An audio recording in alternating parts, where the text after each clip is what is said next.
Solo levelling next chapter.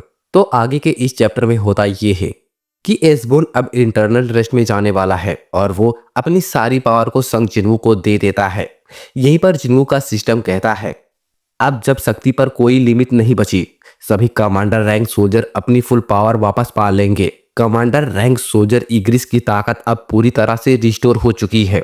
Commander rank soldier बेरू की ability और भी जबरदस्त लेवल तक पहुंच चुकी है और शैडो मोनार्च यानी एसबोन अब लौट रहा है इंटरनल वाइड की दुनिया में। और सिस्टम जिन्वू से कहता है क्या आप सच में सिस्टम को डिलीट करना चाहते हैं, और जिन्वू यहीं पर यस कर देता है। अब जिन्वू वास्तविकता में यानी रियलिटी में वापिस आता है और हम देखते हैं सियोन शहर के अंदर जहां पर बड़े बड़े गेट ओपन हुए थे और वहां पर बीस्ट मोनार्च और फ्रोस्ट मोनार्च बचे हुए थे। फ्रोस्ट मोनार्च आगे कहता है जिन्वू के डैड यानी हंटर वांग से, चमकदार रोशनी के टुकड़े, जिस इंसान की तुम रक्षा करने की कोशिश कर रहे हो उसी के शरीर से सबसे बड़ा खतरा बाहर आ रहा है। क्या तुम सच में अपने ही हाथों से इस दुनिया पर तबाही लाना चाहते हो? क्या तुम सच में अपनी जान दांव पर लगाकर शैडो मोनार्च की वापसी में मदद कर रहे हो? आखिर तुम गद्दार सोच क्या रहे हो? इस पर बीस्ट मोनार्च कहता है हमारे पास ज्यादा समय नहीं बचा, हमें जल्दी करना होगा। और फ्रोस्ट मोनार्च अपना भाला हंटर वांग की तरफ करता है और हंटर वांग भी अपने दोनों खंजर सामने लाते हैं। अब यहाँ पर दोनों के बीच फाइट स्टार्ट होती है और हम देखते हैं बीस्ट मोनार्च और फ्रोस्ट मोनार्च दोनों मिलकर हंटर वांग के ऊपर अटैक करते हैं। यहाँ पर हंटर वांग थोड़ा परेशान थे, लेकिन तभी फ्रोस्ट मोनार्च अपना भाला हंटर वांग की तरफ करता है और बीस्ट मोनार्च अपने पंजों से उनके ऊपर अटैक करता है। लेकिन जिन्वू के डैड बीस्ट मोनार्च के पंजे से बचकर और फ्रोस्ट मोनार्च के भाले से बचकर फ्रोस्ट मोनार्च के पीछे उसके कंधे के ऊपर अटैक करते हैं और फ्रोस्ट मोनार्च यहीं पर घायल हो जाता है। यहीं पर बीस्ट मोनार्च कहता है भले ही वो मेरी पूरी ट्रेजेडी पढ़ रहा है और उसी के हिसाब से मूव कर रहा है, उसमें एक योद्धा जैसी चाल है जिसने अनगिनत लड़ाइयाँ लड़ी हैं। वो मुश्किल से ही फ्रोस्ट मोनार्च के हमलों से बच पा रहा है और साथ ही मेरे सभी हमलों को रोक रहा है। अब फ्रोस्ट मोनार्च एक लंबी सांस लेता है और जिन्वू के डैड के ऊपर उसे छोड़ने जाता है। तभी जिन्वू के डैड अपने एक पैर से फ्रोस्ट मोनार्च के चेहरे पर एक किक करते हैं और फ्रोस्ट मोनार्च एक बिल्डिंग के ऊपर क्रैश हो जाता है। और बीस्ट मोनार्च जो कि अपना जबड़ा खोले हुए हंटर वांग के सर को चबाने के लिए आगे बढ़ता है, लेकिन हंटर वांग अपने खंजर को उसके जबड़े के अंदर डाल देते हैं और यहीं पर बीस्ट मोनार्च को काफी दर्द होता है और उसे भी एक किक करते हैं। अब बीस्ट मोनार्च कहता है मैं तुम्हें फाड़ डालूंगा। तभी अचानक हम कुछ ऐसा देखते हैं, बीस्ट मोनार्च जो कि एक जबरदस्त मानक का एहसास करने लगता है और वो जब पीछे मुड़ के देखता है तब उसे डर का एहसास होता है। उसे पता चल जाता है कि शैडो मोनार्च अब वापस आ चुका है। इस समय उसे पता नहीं है कि उसने गड़बड़ कर दी, क्योंकि शैडो मोनार्च अब वापस आ चुका है। उसके चेहरे के ऊपर से पसीना निकल रहा था। जिन्वू जो उसे देखता है, अब बीस्ट मोनार्च जो जिन्वू से दूर हट जाता है।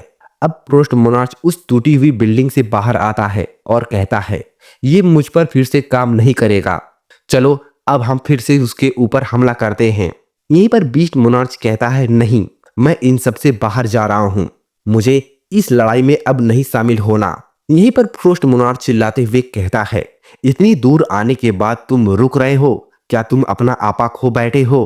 क्या तुम्हें महसूस नहीं होता कि हमारे आसपास का मानक कांपने लगा है? शैडो मोनार्च अब वापस आ चुका है, तो इस लड़ाई में मेरा रहना खतरे से खाली नहीं है, मुझे इससे बाहर समझो। यहीं पर फ्रोस्ट मोनार्च कहता है लेकिन क्या तुमने मुझसे वादा नहीं किया था कि तुम मेरी मदद करोगे शैडो मोनार्च को हराने के लिए? मेरा वादा सिर्फ उस वक्त के लिए था जब शैडो मोनार्च अपने इंसानी रूप में था, लेकिन अब असली राक्षस सामने आ चुका है, तो मेरे पास अब कोई वादा निभाने के लिए नहीं बचा।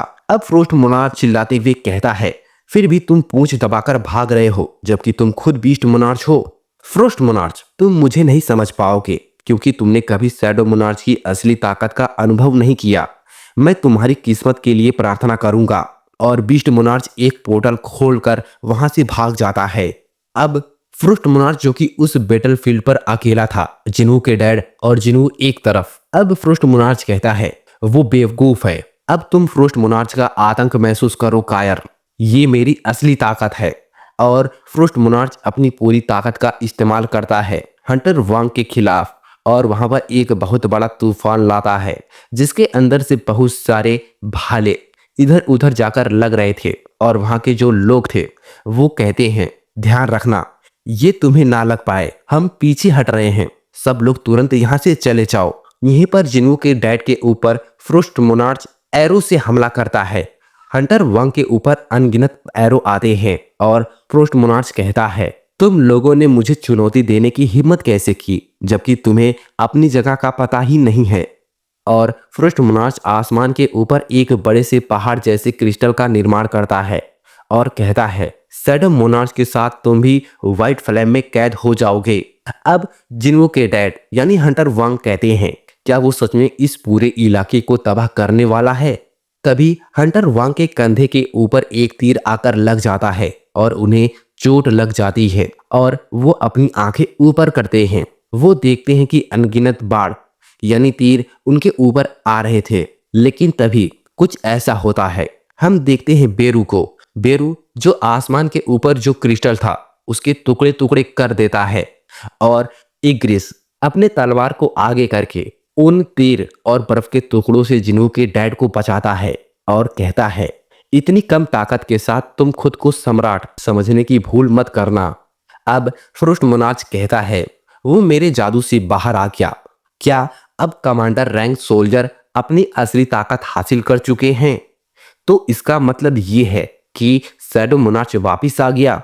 अब हम देखते हैं जिन्वू को, जो कहता है, मैं भविष्यवाणी पर कभी भरोसा नहीं करूंगा। क्या वो बीस्ट मोनार्च भाग गया? अब फ्रोस्ट मोनार्च जिन्वू की ये पावर को देखकर हैरान हो जाता है और उसके चेहरे से पसीना निकल रहा था। अब जिन्वू फ्रोस्ट मोनार्च से कहता है, मेरी इजाजत के बिना तुम यहाँ से हिल नहीं सकते। अब आगे हम देखते हैं फ्रोस्ट मोनार्च जो कि कांप रहा था और वो कहता है, ये दीवार, मैं सोच भी नहीं सकता कि मैं ये पार कर पाऊंगा या नहीं। मेरे और उसके बीच की ताकत का फर्क बहुत ही ज्यादा है। अब बेरू और इग्रिस जिन्वू के सामने अपने घुटने के बल बैठे हुए थे और हम जिन्वू के तरफ एक डार्क सर्कल देखते हैं। वो सर्कल बड़ा होता जाता है और पूरे अर्थ को घेर लेता है। आगे जिन्वू कहता है, मैंने उसे ढूंढ लिया, यानी वो बीस्ट मोनार्च की बात करता है। यानी जिस सर्कल को उसने फैलाया था वो बीस्ट मोनार्च को पकड़ने के लिए था, यानी एक तरह से कह सकते हैं माना रेंज, जिसकी अंदर आने के बाद वो किसी को भी खोज सकता है। अब फ्रोस्ट मोनार्च को एहसास हुआ, एक मौका, एक ऐसा अवसर जो कभी नहीं मिलेगा, और वो अपनी पूरी ताकत को एक बार में लगाकर जिन्हों के ऊपर अटैक करने की पूरी तैयारी कर चुका था। भले ही हमारे बीच ताकत का फर्क हो, लेकिन उसका मेरे सामने होते हुए भी अपनी सतर्कता कम करना। अगर मैं इस मौके को चूक गया तो मेरे लिए बस आगे मौत पक्की है। और फ्रोस्ट मोनार्च अपने भाले के अंदर पूरी एनर्जी लगा देता है। मुझे इस एक हमले से सब कुछ खत्म करना होगा, और वो अपना भाला जिन्वू की तरफ फेंकता है। जिन्वू धीरे धीरे अपनी नजर उस भाले की तरफ करता है और अपने एक ही हाथ से उसे रोक देता है। यहाँ पर उसका भाला स्प्रिंग की तरह सिकुड़ जाता है और ये देखकर फ्रोस्ट मोनार्च अपने मन में सोचता है, तो यही शैडो मोनार्च की ताकत है, सबसे ताकतवर मोनार्च में से एक की शक्ति है। अब जिन्वू फ्रोस्ट मोनार्च से कहता है, मैं तुम्हें आखिरी में देखूंगा, यहीं शांत बैठो जब तक मैं बीस्ट मोनार्च को खत्म न कर लूं। अब आगे हम देखते हैं बीस्ट मोनार्च अपना पोर्टल किसी बड़े और घने जंगल में खोलता है। उस घने जंगल में बीस्ट मोनार्च आकर कहता है, मौत की आभा मुझे घेरने लगी थी। फ्रोस्ट मोनार्च से बेवजह उलझने पर अब अफसोस हो रहा है, क्योंकि उसी वजह से मैं देरी से भाग पाया। लेकिन अब जब बात यहाँ तक पहुँच गई है तो मुझे यहाँ चुपचाप रहना होगा जब तक कि ड्रैगन किंग वापस नहीं आ जाता। तभी उसे कुछ एहसास होता है और वो कहता है, ये ऑरा, इसका मतलब ये है, यानी उसे पता चल चुका है कि शैडो मोनार्च ने उसे खोज लिया है। और वो कहता है, ये हवा मौत की स्मेल से भरी हुई है। अब आगे जिन्वू उसके साइड में खड़ा था, जिसे देखकर बीस्ट मोनार्च अपने घुटने पर बैठकर कहता है, वो जबरदस्त ताकत जिसके सामने मेरी जीत नामुमकिन है। ना ही मैं भाग सकता हूँ, अपने तजुर्बे से जो ताकत का डर महसूस कर सकता हूँ। सिर झुका लो, उसका हुक्म मानो, यही मेरी इंद्रियां मुझसे करने की चेतावनी दे रही हैं। अब बीस्ट मोनार्च अपना सिर झुकाकर जिन्वू से कहता है, शैडो मोनार्च, मैं आपसे लड़ना नहीं चाहता, कृपया मेरे पापों को माफ करें और मुझे अपने सहयोगियों में शामिल कर ले। आने वाले भविष्य में ड्रैगन किंग अपनी सेना के साथ इस धरती पर कदम रखने वाला है और तब मैं अपनी बीस्ट सेना के साथ तुम्हारी मदद करूंगा। इस पर चिन्नू कहता है बहुत अच्छा। उसे मेरा स्टूपिड आइडिया अच्छा लगा। इसका मतलब ये है कि वो असली नहीं है। अगर वो असली होता, यानी वो शैडो मोनार्च की बात कर रहा था, तो मुझे माफ करने का कोई सवाल ही नहीं उठता। खासकर उसके बाद जब मैंने एक बार उसे धोखा दिया और उसके विसल को खत्म करने की कोशिश की, जिससे वो इस धरती पर आ पड़ा। इंसानों की माफ करने की आदत और उनकी फीलिंग ने मुझे थोड़ा समय दिलाया। मुझे बस तब तक टिके रहना है जब तक ड्रैगन किंग वापस नहीं आ जाता। और बीस्ट मोनार्च लास्ट में कहता है, मैं अपनी वफादारी के साथ तुम्हारी सेवा करूंगा। इस पर जिन्हों मुस्कुराते हुए कहता है, लेकिन उससे पहले हमें एक दूसरे के हिसाब चुकाने होंगे। मेरे दिल को चीरने वाले तुम्हारे पांचों पंजों के जख्म हैं। अगर तुम मेरे 5 वार सह गए तो मैं तुम्हें माफ कर दूंगा। अब फ्रोस्ट मोनार्च जिन्हों की ये बात को सुनकर गुस्सा हो जाता है, क्योंकि हो ना हो वो भी एक मोनार्च है, उसके पास भी ताकत है और उसका भी कुछ दर्जा है। अब उसका अहंकार जाग जाता है और वो अपने असली रूप में ट्रांसफॉर्म हो जाता है और कहता है, तुम्हारी ये हिम्मत, तुमने बीस्ट मोनार्च यानी मेरा मजाक उड़ाने की हिम्मत कैसे की? हालांकि मेरी जिंदगी यहीं खत्म हो जाएगी, तुम बिना चोट पहुंचाए यहां से नहीं जाओगे। और बीस्ट मोनार्च जो कि एक फोक्स यानी लोमड़ी में ट्रांसफॉर्म हो चुका था, और जिन्वू ड्रैगन कमिस के खंजर से बीस्ट मोनार्च के ऊपर अटैक करता है। वो पहले उसकी टांगों को काटता है और बाद में उसके हाथों को। अब जिन्वू कहता है 4 और बचे हैं। आगे हम देखते हैं सियोन शहर के अंदर, जहां पर फ्रोस्ट मोनार्च इग्रिस से फाइट कर रहा था और थॉमस आंद्रे को बेरू हील कर रहा था। अब फ्रोस्ट मोनार्च कहता है, मैं उस चींटी के बारे में नहीं जानता जो उस इंसान को ठीक कर रही है, लेकिन ये वाला तो सच में एक समस्या है। मैंने इसे पहले देखा है। मौत का युद्ध था, शैडो आर्मी के 2 विंग्स में से एक। अब इग्रिस जो कि अपनी तलवार के साथ फ्रोस्ट मोनार्च के ऊपर अटैक करता है और फ्रोस्ट मोनार्च भी उसके ऊपर अटैक करता है। फ्रोस्ट मोनार्च कहता है, अब जब वो अपनी पूरी ताकत दिखा रहा है, वो वाकई परेशान करने वाला है। ये तब तक खुद को जिंदा कर सकते हैं जब तक शैडो मोनार्च के पास माना है, लेकिन मैं उस ट्रांसफॉर्मेशन में इस्तेमाल हुई अपनी माना को फिर से नहीं पा सकता। यानी वो उस हमले की बात करता है जिसमें उसने अपने ज्यादातर माना का इस्तेमाल कर लिया था। अब इग्रिस और फ्रोस्ट मोनार्च की फाइट। इग्रिस अपनी तलवार से लगातार उसके ऊपर अटैक करता है। इतना बेकार काम करने की सोचना भी मत। क्या तुम सच में सोचते हो कि तुम मेरे खिलाफ और ज्यादा लंबे समय तक टिक पाओगे?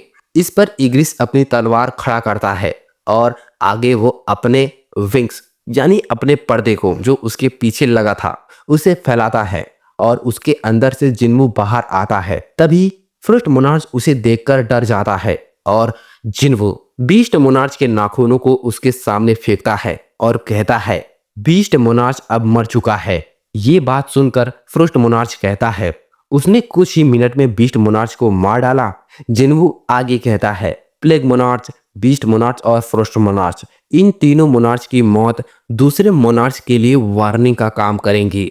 अब फ्रोस्ट मोनार्च जो कि अपने नोकीले बर्फ के टुकड़ों से जिन्वू के ऊपर अटैक करता है, लेकिन तभी जिन्वू अपना खंजर उसके सीने के आर पार कर देता है और तभी फ्रोस्ट मोनार्च अपने मुंह से आइस एनर्जी को कलेक्ट करता है जिन्वू के ऊपर अटैक करने के लिए, लेकिन जिन्वू उसके मुंह को बंद कर देता है और दूसरे हाथ से अपने खंजर से उसके टुकड़े टुकड़े कर देता है। अब यहाँ पर फ्रोस्ट मोनार्च की भी कहानी खत्म हो जाती है और हम आगे देखते हैं। जिन्वू कहता है, चौथे वार में बीस्ट मोनार्च मारा गया। अब फ्रोस्ट मोनार्च जिसके ऊपर जिन्वू ने लगातार वार किया था और वो फटने वाला था, तभी हम अचानक देखते हैं उसके ऊपर लगी आइस की दीवार हट चुकी थी और वो भी शायद एक इंसान था और वो कुछ ही पल में खत्म हो जाता है। आगे हम सियोन शहर के अंदर देखते हैं जहां अभी भी गेट का खतरा बना हुआ था। अब बेरू जिन्वू के पास आता है और कहता है, माई लीग। इस पर जिन्वू कहता है, उस आदमी के बारे में क्या जिसने मुझे पहले बचाया था? और वो कुछ देखता है। वो जमीन के ऊपर एक खंजर को देखता है और वो खंजर जिन्वू के डैड यानी हंटर वांग का था। वो उस खंजर को उठाता है। आगे हम देखते हैं कि हंटर वांग घायल थे और वो रेंगते हुए आगे बढ़ते हैं और अब वो कहते हैं शायद यही नतीजा है कि किसी साधारण इंसान के शरीर में गॉड की शक्ति हासिल की जाए। ये ठीक है, ऐसा ही होना चाहिए। और तभी हम देखते हैं उनके पैर के पास उनका खंजर नाचते हुए उनके पैर के पास आता है और जिन्वो कहता है, क्या आपने सचमुच सोचा कि अगर आप चले गए तो मुझे पता नहीं चलेगा? आप वहां से बिना एक शब्द कहे चले गए, डैड। और ये चैप्टर यहीं पर खत्म हो जाता है। आगे मिलेंगे एक नए चैप्टर में।